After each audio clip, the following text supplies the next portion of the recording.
Hello नमस्कार मित्रांनो. तर आज आपल्याला क्रिस्पी डोशाचं पीठ कसं होतं तयार होतं ते बघायचं आहे ना. तर हा एकदम क्रिस्पी, एकदम बाहेर जसा हॉटेलमध्ये आपल्याला मिळतो तसा डोसा तयार होतो. तर याचं प्रमाण बघूयात काय आहे ते. मी आत्ता हे भिजायला घालणार आहे आणि आत्ता वाजलेत संध्याकाळचे 5:15 आणि मग मी हे रात्री उशिरा साधारण 11च्या आसपास वगैरे हे वाटून घेणार आहे. हे सगळे एकत्रच भिजायला घालायचे. तर प्रमाण काय आहे मी दाखवते तुम्हाला. हे इडलीचे तांदूळ आहेत, जे रेशनचे तांदूळ म्हणतो आपण त्याला. साधारण गावाकडे हे 20 रुपये वगैरे किलो मिळतात. आपल्याकडे पुण्यामध्ये 30 ते 35 रुपये किलोने हे आपल्याला मिळतात. तर अशा 4 वाट्या मी हे तांदूळ घेतले. तांदूळ 4 वाट्या घ्यायचे. कोणतीही वाटी तुम्ही घ्या तुमच्या अंदाजाने. तर ते 4 माप तांदूळ घ्यायचा आणि 1 वाटी उडीद डाळ घ्यायची. 4:1 हे प्रमाण असणार आहे आपलं. 1 वाटी उडीद डाळ आणि अर्धी वाटी हरभरा डाळ आणि 1 चमचा पोह्याचा, 1 चमचा मेथी दाणा. आता हे सगळं एकत्रच करायचंय.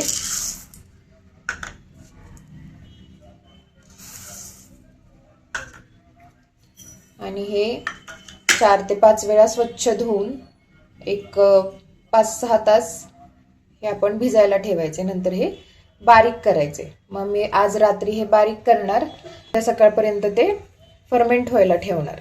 आता पावसाळ्याचे दिवस आहे त्याच्यामुळे हे आता सध्या छान फर्मेंट होईल. पावसाळ्यात आणि उन्हाळ्यात नाही का छान फर्मेंट होतं पीठ, पण थंडी जेव्हा केव्हा असेल तेव्हा आहे ना फर्मेंट व्हायला जरा वेळ लागतो. म्हणजे इवन भिजायला पण तुम्ही सकाळी घालायचं त्यावेळी आणि संध्याकाळी बारीक केलं तर मग दुसऱ्या दिवशी सकाळी किंवा दुसऱ्या दिवशी दुपारपर्यंत किंवा संध्याकाळपर्यंत ते होऊन जातं फर्मेंट. जेव्हा थंडी असेल तेव्हा, नाहीतर इतर वेळी हे मला वाटतं उद्याच आता कळेल आपल्याला की सकाळपर्यंत व्यवस्थित होऊन जाईल फर्मेंट.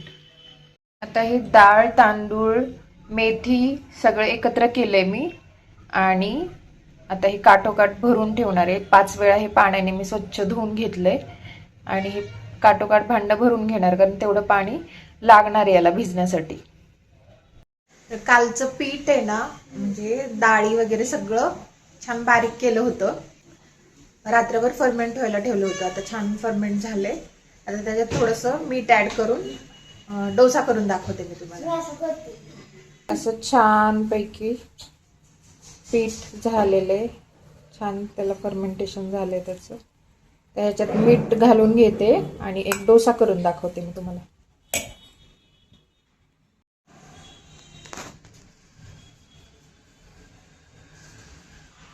त्यात अजिबात आता पाणी घालायचं नाही, काय गरज नाहीये पाणी घालायचं. वाटलं तर थोडस ऍड करू शकता.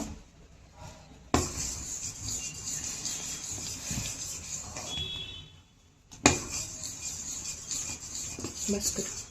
तवा पूर्ण तापून द्यायचा. नंतर तेल टाकून आहे ना, जेव्हा तापेल ते तवा तेव्हा तेल टाकायचं आणि टिश्यू पेपरने पुसून घ्यायचं. किंवा कांदा, टिश्यू पेपर नसेल तर कांदा चिरून आहे ना त्याने असं अर्ध्या कांद्याने असं पुसून घ्यायचं. हे सगळं म्हणजे छान ग्रीसिंग होतं आणि डोसा चिकटत नाही तव्याला.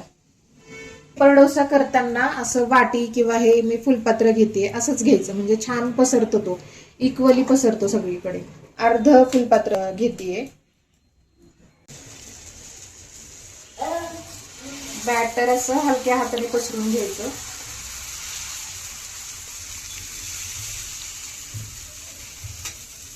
आणि तेल घालायचं.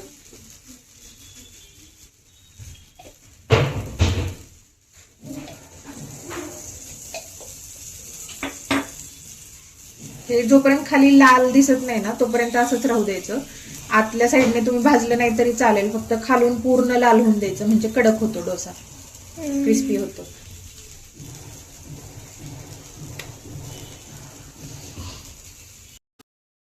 हे डोसा छान क्रिस्पी होत आल्यावरती कढाईत ना त्याच्या आपोआप सुटायला लागतं.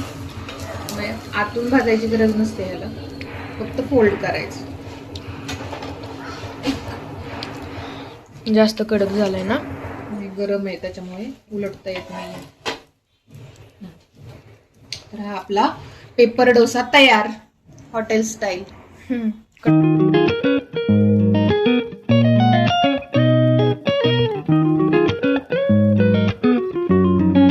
मित्रांनो, आईने मला जो डोसा केला होता तो इतका छान झालेला की मी व्हिडिओ रेकॉर्ड करायचंच विसरलो.